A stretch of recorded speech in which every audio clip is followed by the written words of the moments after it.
compared to Chicago. A lot of holes, and that bounty scandal may have took a hit on the entire football team, possibly more than you could just picture from watching on paper. And Jonathan Vilma is a key of that linebacking crew that you just cannot replace with any backups that you plug into the lineup. But for the Redskins, they're, as an overall whole offensively, they're just a much better football team, Phil. And you mentioned they're going against a terrible defense, but offensively, when you can have a guy, a 6th-round pick that ran a 4.67, let me repeat, 4.67 at the combine. Typically, not many running backs get drafted like that, but Alfred Morris plugged in, gets 2 TDs, almost 100 yards rushing. Just a tremendous effort by him. But for Robert Griffin, when you have guys that can throw the football to, and Garcon and Robinson, and then Alfred Morris getting the yards he can, then the backup in Evan Royster and Roy Halou also getting 3 solid running backs there. I mean, for Robert Griffin, he's surrounded by a playoff caliber team. It just depends on how good he can be, but he has talent around him. For Andrew Luck, it's going to be him carrying the football team with a lackluster defense as well in Indianapolis. Yeah, it's definitely going to be interesting to see because, as you said earlier, these players will forever be linked regardless of what happens in their career, and obviously they are completely different in style, and they're not someone who's going to have the same type of offensive game, but it's funny to see how these guys will both be linked together. And, you can make the argument that, yeah, the Saints defense, maybe not as good as Chicago, but they were playing, in the Superdome, which is definitely a tough place to play. So definitely both guys had their challenges. RG3 definitely stepped up a little bit more. But you could also argue at this point in the game that the Redskins have more weapons than the Colts do at this point in time. And for Washington, it'll be interesting just how close the Redskins are at making the playoffs. A lot of people had Washington 4th in that division with the Giants, Cowboys, and obviously you also have you just have a 4-headed squad over in the NFC East that can win and can win now. Philadelphia, tremendously high, just so much talent over there. Obviously, they didn't show it in this Week 1 game, and Phil can go in more on that, way more in depth on the Philadelphia loss soon to come. But for the Washington Redskins, as long as they can have that offense intact and that defense also performing, an underrated guy in London Fletcher can get it done as a linebacker in this league. So for the Washington Redskins, it's interesting them moving forward with a rookie quarterback, but can the Redskins make the playoffs, Phil? I think that's a big maybe. I mean, they're a wild card team, perhaps, maybe a 9-7 squad, but right off the bat, the Redskins look very good against the Saints. Yeah, they're definitely going to put up more of a fight than maybe originally thought. They are in a tough division overall, as you said. You name all the teams in that division. The playoffs might be a little bit. It might be too quick to tell on that one because it is only Week 1. But I think they will definitely make more noise in that, in that category than originally thought. But real quick here before we move on to our next topic, anyone out there listening, go ahead and jump on our Facebook page. I put up a poll. I want to know what you guys think. This is a question that's always going to be put out there, and we're not going to know until both of these are over. But I want to know what you guys think. Who will have the better career? Will it be Andrew Luck or will it be RG3? Go ahead and hop on Facebook. Look up NFL Goal Line with Nick and Phil and tell us what you think. Andrew Luck or RG3, who will have the better career?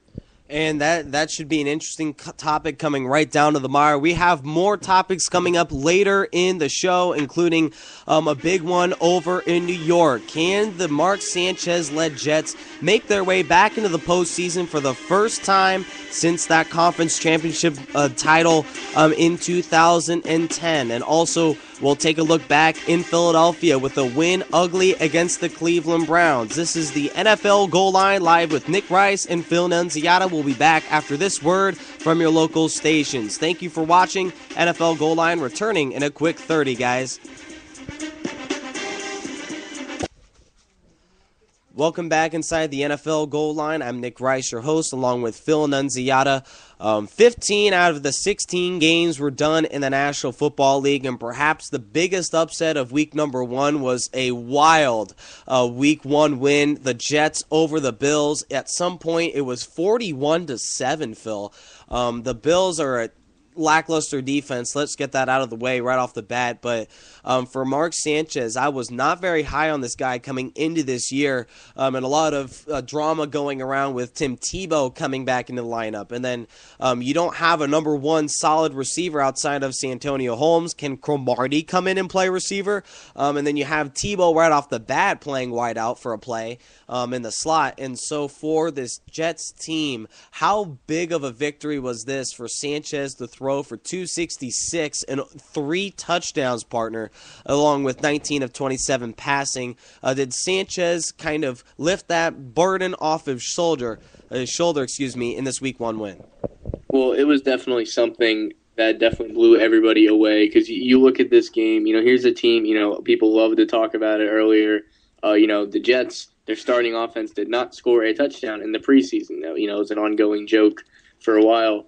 And what ended up happening in this game, for those of you who go on NFL Memes, it's a Facebook page. If you're a football fan, go ahead and check it out. I want to plug them real quick. They make some funny stuff. But something I saw in there earlier that just ties right in is it has the Bills defense, and it says that awkward moment when you make Mark Sanchez look like Joe Namath. And that's exactly what happened in this game. Mark Sanchez just went off on this Bills defense. And you look at the stats here, with the one interception thrown, take that away. He threw for more yards and 1 more touchdown than Peyton Manning this week. So it was definitely interesting to see him just go off. There was talks during the preseason. Every time he was interviewed about the offensive struggles, they're just saying, don't worry, it's only preseason. We'll have something for you when the regular season starts. We have this Tebow Wildcat that we're not unveiling yet, which honestly didn't seem to work out that well.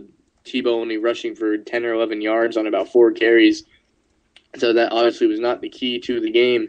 And he it's interesting to see, is it because the Bills defense was that bad? But no matter how bad that defense is, nobody saw this coming from Mark Sanchez. Yeah, and for the Jets, I'm not a huge fan. I don't know. Either you're a fan of the Jets or you're a guy that just despises Rex Ryan and his squad all day long.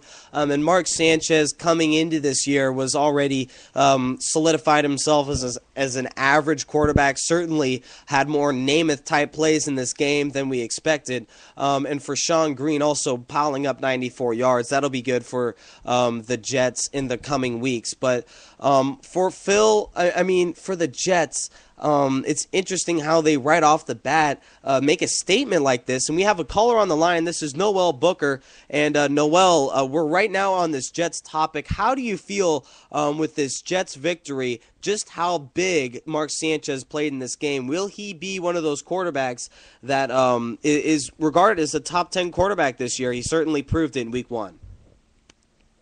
Oh, yeah, I saw that game yesterday. He beat the Bills by 20 points, and I was kind of impressed with how he played yesterday. But I still think that he's going to be one of the most, I think he played a great game yesterday, but he's not going to make any drastic changes this year. He's pretty much going to be the same old Mark Sanchez.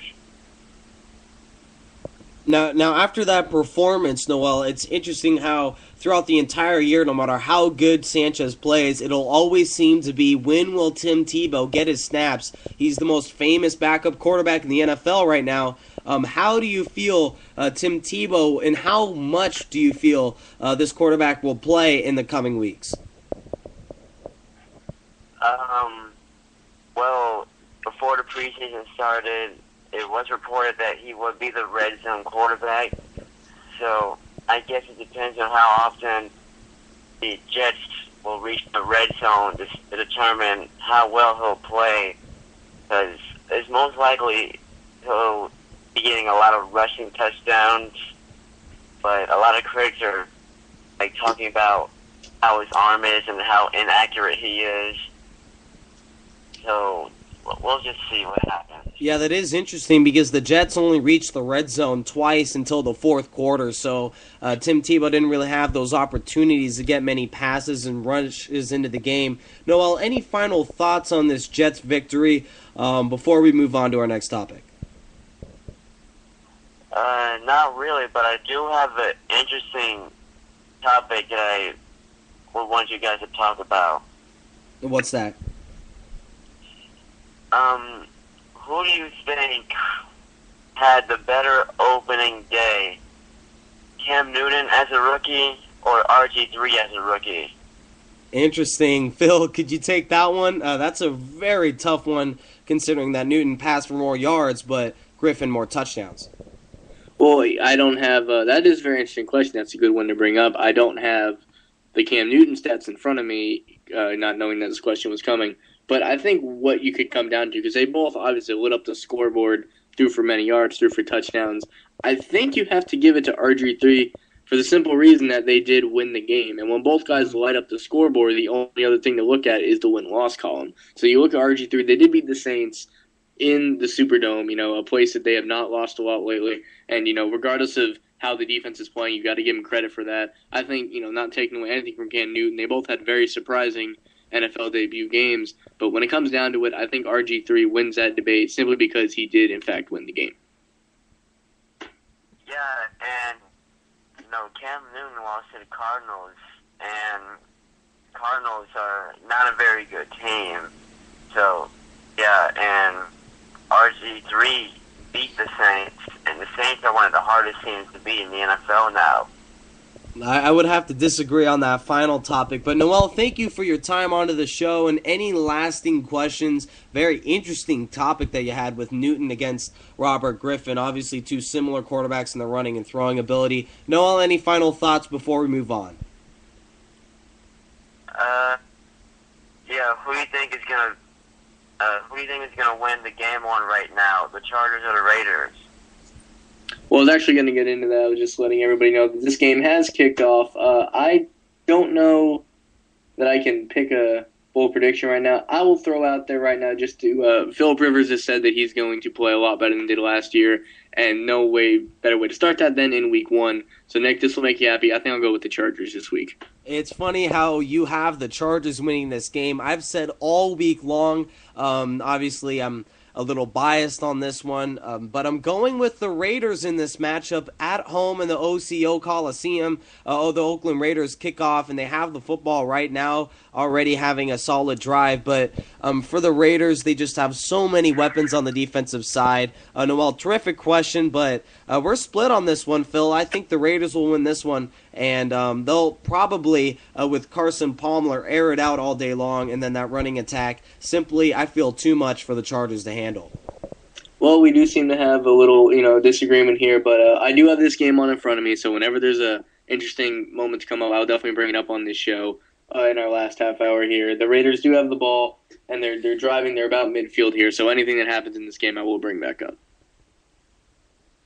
Thank you, Noel, for your time and the terrific questions. Certainly got this topic going with the Chargers and the Raiders. We'll just hop right into it. Thank you, Noel Booker, for your time. And obviously, hopefully we can see you on later on in the coming weeks. But for the Chargers-Raiders, before we kick off to your game, Phil, obviously a lot of intriguing matchups on the offensive side. Rivers certainly played similar to Palmer, what he should have played last year. And then obviously Palmer kind of took off until that last loss that the Chargers beat him in Week 17. The Chargers had the Raiders, had a chance to go to the postseason. Chargers beat him in their own stadium, but right now I feel like it could be comeback for the Raiders. How do you feel the Chargers will win this game? I'm solid on how Oakland will defeat the Chargers, but Phil, what are your thoughts on this matchup? Well, I could definitely see why you would pick Oakland because regardless of the quarterback, regardless of the team, going into the black hole and trying to win is never an easy task, regardless of who you are. The reason I pick the Chargers is, their window of opportunity, even in just division dominance, is obviously closing. Philip Rivers having, statistically, I don't have the stats in front of me, but I would go ahead and say probably one of his worst years of his career last year, throwing, more interceptions, career high in interceptions for sure. So I think, if he wants to rally the troops and he wants to make sure it's their team, because if Philip Rivers is not going to get it done, and if the Chargers are going to start, losing games and be high in that draft pick, they might be one of those teams that eventually you look at, it's like, oh, maybe Matt Barkley, San Diego, it makes sense. It's California. Philip Rivers doesn't want any of that talk to be happening. So I could definitely see him almost pulling a Mark Sanchez, throwing all the doubters under the bus by having a big game tonight. Well, I would certainly, as a Chargers fan, I would certainly hope that the Chargers can get it done. But I just feel, I mean, it's dead even in my mind. But the edge that the Raiders have is that obviously we don't know what we're going to get out of Phillip Rivers, but against a terrific defensive line that the Raiders have, I feel like it's too much to match with all the injuries that the Chargers have on their offensive front. Jared Gaither out of this game. Ryan Matthews, we will have a backup running back